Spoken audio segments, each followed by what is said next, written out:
আজকে কয়েকদিন এত ব্যস্তর ভিতরে যাচ্ছি। আসলে এত ব্যস্ততার ভিতরেও কিন্তু রান্নাবান্না তো করতে হচ্ছে, খাওয়া দাওয়া করতে হচ্ছে।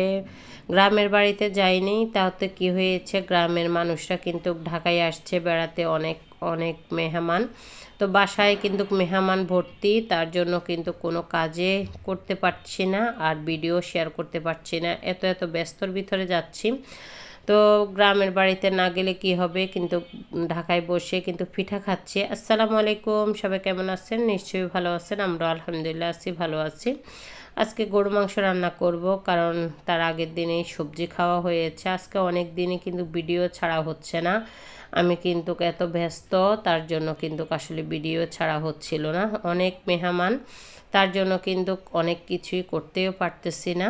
তো আমি কিন্তু এখানে গরু মাংসটা রান্না করে আর কিছু সবজি রান্না করা আছে, তার জন্য আজকে কিন্তু গরু মাংসটাই রান্না করব। বাচ্চারা একদিন যদি সবজি খায় তাহলে মনে হয় যে অনেক দিন কিন্তু মাংস খাওয়া হয়নি ওদের।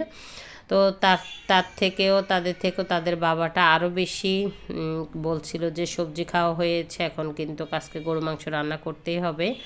তো এই জন্য কিন্তু মাংসটা আমি হাতে মাখিয়ে সুন্দর করে বসিয়ে দিব, আর সব মশলা দিয়ে দিয়েছি, আদা বাটা, রসুন বাটা, জিরার গুঁড়ি, ধনিয়ার গুঁড়ি, একটু মরিচের গুঁড়া, হলুদের গুঁড়া, গরু মাংসের মশলাটা দিয়ে দিয়েছি, তার সাথে গরম মশলাও দিয়ে দিয়েছি, তেজপাতা, দারুচিনি, এলাচ, লং সব কিছু দিয়ে হাতে মাখিয়ে বসিয়ে দিয়েছি। সরিষার তেল দিয়ে রান্না করতেছি।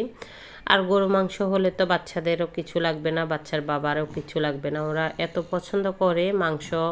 মুরগি হোক, যাই রান্না করি না কেন অনেক পছন্দ করে। আর ছোট ছোট বাসায় আলু ছিল, তার জন্য আলুটা আমি সিদ্ধ করে কিন্তু একটু গরু মাংসের সাথে দিয়ে দিয়েছি, আস্তে আস্তে করে দিচ্ছি। তো এতে খুব মজা হবে, আর এই আলুটা খেতে না আমার থেকে খুব ভালো লাগে। তো অল্প আছে কিন্তু আমি খুব সুন্দর করে কষে নিয়েছি। আর গরু মাংসটা এত মজা হয়েছিল, আসলে হাতে মাখিয়ে গরু মাংস রান্না করলে খুব মজা হয়। খাওয়া দাওয়ার পরে কিন্তু একটু ভাজা পোড়া করতেছি, আর শীত তো, শীতের সময় কিন্তু ভাজা পোড়া খেতে সন্ধ্যাবেলা খুব ভালো লাগে। তার জন্য আমি এখানে কিন্তু সমোসা, চার, এই যে কিছু চিকেন রোল ভেজেছি, আর চিকেন বল ভেজেছিলাম আমার সোনামণির জন্য। তো কিন্তু গরম ধরতেছে না, তো বলছিলাম যে একটু ঠান্ডা হোক তারপরে খেয়েও। তার বাবাও আছে বাসায়, তারাও কিন্তু সবাই মিলে খাচ্ছে, আর আমি সব কিছু নিয়ে খাটে চলে আসছি। সবাই টিভি দেখতে দেখতে কিন্তু খাচ্ছিল, তো খুব মজা করে খাচ্ছিল। আসলে বাসায় তৈরি করে রাখলে অনেক দিন পর্যন্ত কিন্তু খাওয়া হয়। আমি এখানে সিঙ্গারা করে রেখেছিলাম বাসায়, তার জন্য সিঙ্গারা খাচ্ছে। আর গরম গরম তো কফি হবে, তো বলছিলাম যে চা খাবে না কফি খাবে, ওরা সবাই কফি খেতে ইচ্ছে, তার জন্য সবাই কিন্তু কফি খাচ্ছে, আর খুবই মজা হয় এই কফিটা। তো সবাইকে গরম গরম কফি দিয়ে দিচ্ছি। সন্ধ্যাবেলা একটু কফি হলে আসলে কিন্তু ভালো লাগে ঠান্ডার ভিতরে। তো কিন্তু কফি টফি খাওয়ার পরে কিন্তু আমাদের গ্রামের বাড়ি থেকে শীতের পিঠা চলে আসবে, তো ওইটাও কিন্তু খাওয়া হবে আজকে। তো বাফা পিঠা আসলে খাওয়াই হয়নি, এবার কিন্তু আমি একটু পিঠা বানাচ্ছি না, আসলে কেন জানি পিঠা বানাচ্ছি না। আর বাসায় কিন্তু আমার স্পেশাল জিনিসটাই নেই, তার জন্যই কিন্তু পিঠা বানানো হচ্ছে না, কারণ গুড় থাকলে আমি সব পিঠা বানাতে আমি পছন্দ করি, আর বাসায় তৈরি করতে আমার থেকে খুব ভালো লাগে। কিনে খাওয়াচ্ছে, তার জন্য কিন্তু এবার বাসায় তৈরি করতেছি না।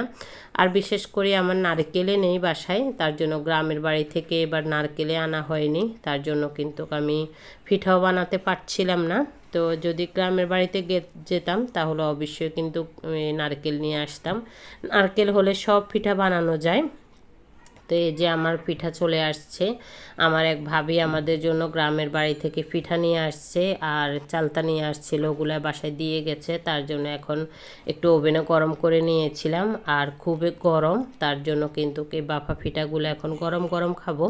তো আজকের ভিডিওটা যদি ভালো লাগে অবশ্যই একটা লাইক, কমেন্ট, শেয়ার করবেন, ফেসবুক পেজটাকে ফলো করবেন, ইউটিউব চ্যানেলটা সাবস্ক্রাইব করবেন, আর ভালো লাগলে একটা লাইক দিয়ে দিবেন, অবশ্যই পাশে থাকবেন। তো আজকের মতো কিন্তু এখানেই বিদায়, সবাই ভালো থাকবেন। আসসালামু আলাইকুম।